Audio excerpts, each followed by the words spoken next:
Assalamualaikum warahmatullahi wabarakatuh. Alhamdulillah, selamat bertemu kembali anak-anak kelas 5 dengan pelajaran tematik ya. Mata pelajaran muatannya adalah IPS ya. Kita masuk di IPS tema 4 dengan KD 3.2 tentang interaksi sosial ya.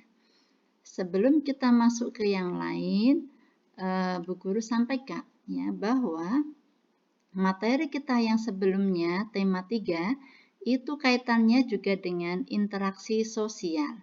Jadi KD kompetensi dasar 3.2 itu ada di tema 3 dan tema 4. Oke, sehingga anak-anak masih ingat ya pelajaran kemarin kita belajar juga tentang interaksi ya, interaksi sosial. Nah, pada pembelajaran ini ada tujuan anak-anak yang akan kita capai. Yang pertama, siswa mampu menganalisis bentuk-bentuk interaksi manusia dengan lingkungannya dan pengaruhnya terhadap pembangunan sosial, budaya, ekonomi masyarakat Indonesia. Dan tujuan yang kedua, nanti siswa mampu menyajikan hasil analisis bentuk-bentuk interaksi manusia dengan lingkungannya dan pengaruhnya terhadap pembangunan ekonomi, sosial, budaya, masyarakat Indonesia. Nah, ada ini tentang landasan keitean, apa itu? Yaitu kaitannya dengan keterpaduan Islam. Jadi materi IPS yang akan kita belajari tentang interaksi sosial dengan masyarakat.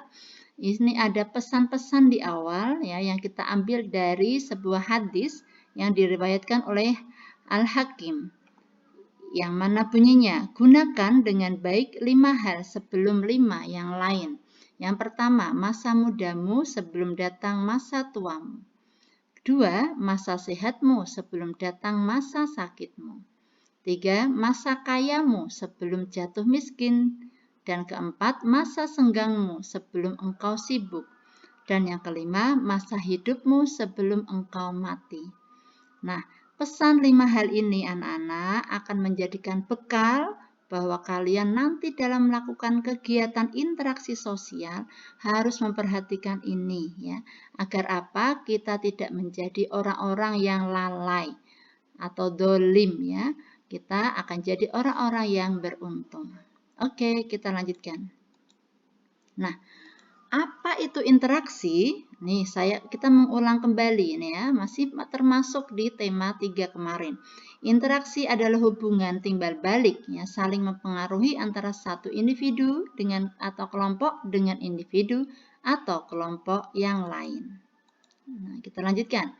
Apa saja faktor pendorong interaksi antar manusia itu ya? Jadi hubungan timbal balik ya, antara individu dengan kelompok atau individu dengan individu atau sebaliknya ya. Ini ada faktor pendorongnya. Yang pertama, untuk memenuhi kebutuhan ya. Kita tahu bahwa kebutuhan manusia itu akan sangat banyak ya. Kemarin sudah kita pelajari ada kebutuhan yang mendasar yaitu primer, kemudian kebutuhannya juga harus dipenuhi yaitu sekunder, dan kemudian kebutuhan yang hiburan ya, yang tidak wajib yaitu tersier ya. Nah, ini untuk memenuhi kebutuhan maka orang harus melakukan interaksi. Yang kedua, untuk mempertahankan hidup, ya jelas ya anak-anak bahwa kalau kita mau hidup ya kita harus mau interaksi dengan orang lain. Masih ingat nggak? Manusia merupakan makhluk sosial. Apa artinya? Dia tidak akan bisa hidup tanpa orang lain ya. Ingat ya waktu kita bayi, waktu lahir pun kita masih owek-owek, masih ya nggak bisa apa-apa. Kemudian dengan dibantu orang tua, ya dibantu saudara, sanak keluarga, alhamdulillah kita bisa menjadi besar seperti ini. Yang ketiga, apa faktor pendorongnya? Yaitu berkomunikasi dengan sesama.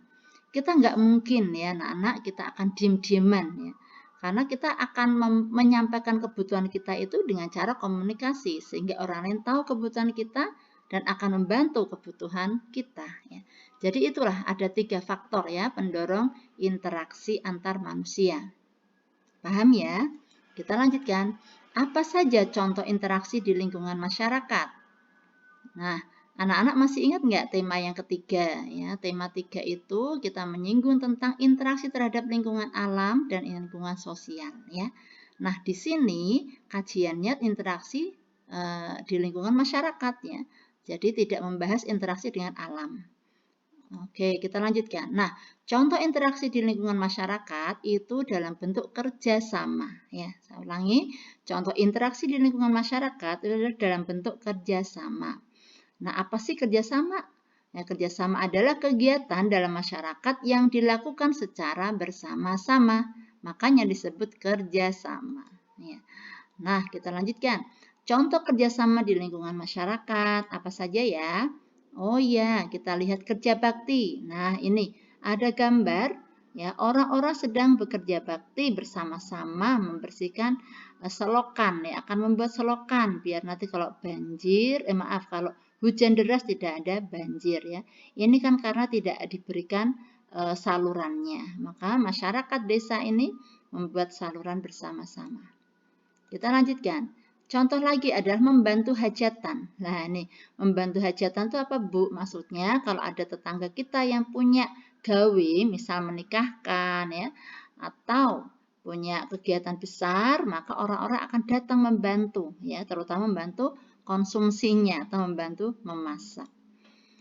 Lanjut. Nah, ini contoh kegiatan takziah ya. Takziah itu di lingkungan masyarakat ya. Ini interaksinya nih. Ada yang meninggal, semua orang pada datang untuk takziah ya.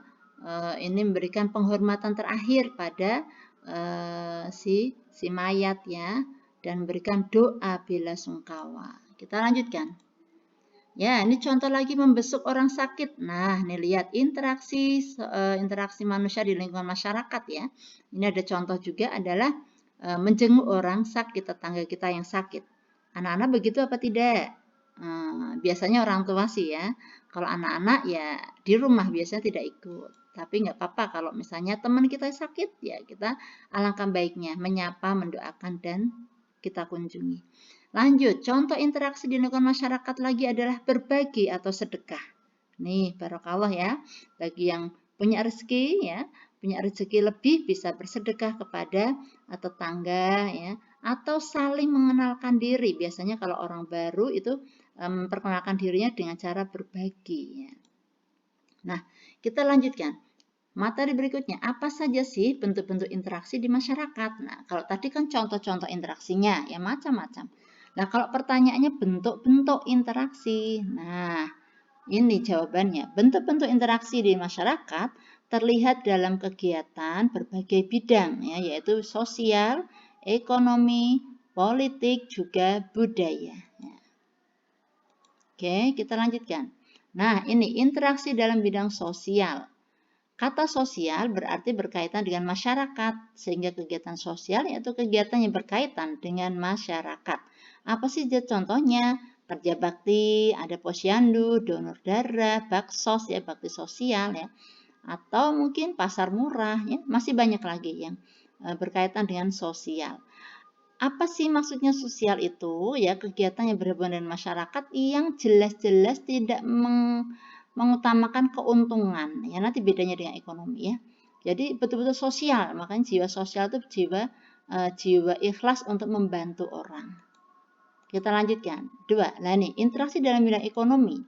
Nah, kegiatan ekonomi berkaitan dengan perputaran uang, barang, dan jasa, meliputi produksi, distribusi, dan konsumsi. Kita sudah pelajari ini ya, waktu di tema 2, kegiatan ekonomi. Nah, ada pertanian, perikanan, perdagangan, dan lain-lain. Oke, itu ada contoh gambarnya. Kegiatan sepertinya di swalayan ya, karena sedang membeli, berbelanja. Oke, kita lanjutkan. Nah, ketiga, interaksi dalam bidang budaya. Kegiatan budaya adalah kegiatan yang berkaitan dengan kebudayaan. Contoh, pentas seni tari, seni musik, drama, karnaval, ya, atau kegiatan-kegiatan kemasyarakatan, ya, seperti misalnya adat-adat budaya. Nah, seperti itu, ya. Ada contoh lagi nih gambar, ya, sedang karnaval itu menyajikan tarian tradisional. Ya. Insya Allah anak-anak sudah pernah ya mengikuti hal seperti ini. Waktu kegiatan sekolah tatap muka dulu ada dugderan ya, Kalau saat ini kalian belum pernah ikut, ya nggak apa-apa, besok kita tunggu saja saat sudah aman, nggak COVID, ya, sehingga bisa mengikuti kegiatan interaksi dalam bidang budaya. Nah, yang keempat, interaksi dalam bidang politik, yaitu interaksi yang dilakukan oleh para penyelenggara negara, pemerintah, dan partai politik. Nih contohnya pilkada. Apa itu pilkada? Pemilihan kepala daerah.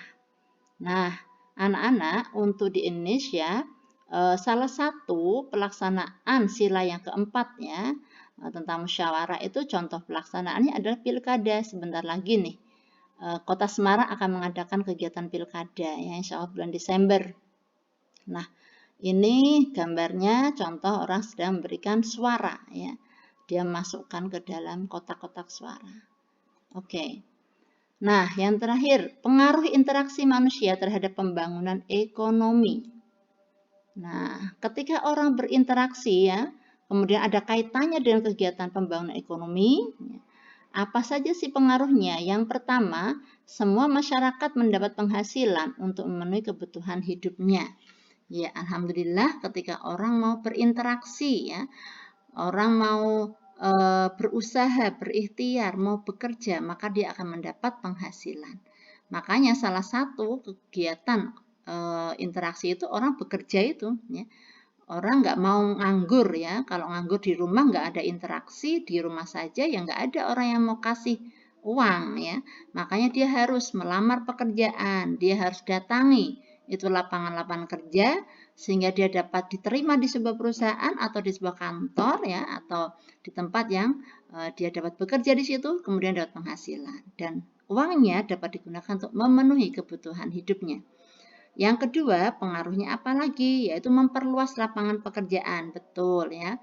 Dengan interaksi tadi ya, interaksi antar manusia, maka orang tahu bahwa kebutuhan di daerah suatu daerah misalnya, oh di sana membutuhkan barang-barang ya, misalnya mebel. Wah, ayo kita buat mebel bersama-sama. Nah, itu termasuk bisa memperluas lapangan pekerjaan.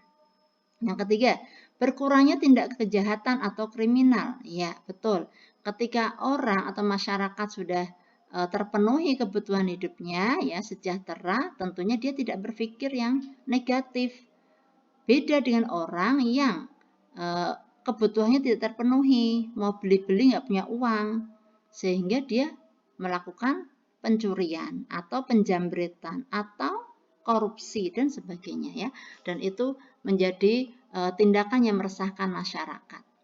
Kemudian yang keempat, mengatasi kesenjangan sosial dan ekonomi. Alhamdulillah jelas ya, ketika banyak orang yang sudah sejahtera ya, bahagia hidupnya, sehingga sosial ekonominya tidak terlalu kentara. Oh itu orang kaya banget, oh itu miskin banget, enggak ya. Karena orang hampir rata-rata sejahtera. Terakhir, terbukanya lapangan kerja ya. Baik. Nah, ini anak-anak untuk acara, materi ya, materi tema 4 interaksi sosial. Dalam PPT ini ada kuis ya, kuis saya hebat, tapi ini Bu Guru berikan kalau nanti setelah pembelajaran ya. Terima kasih perhatiannya anak-anak. Assalamualaikum warahmatullahi wabarakatuh.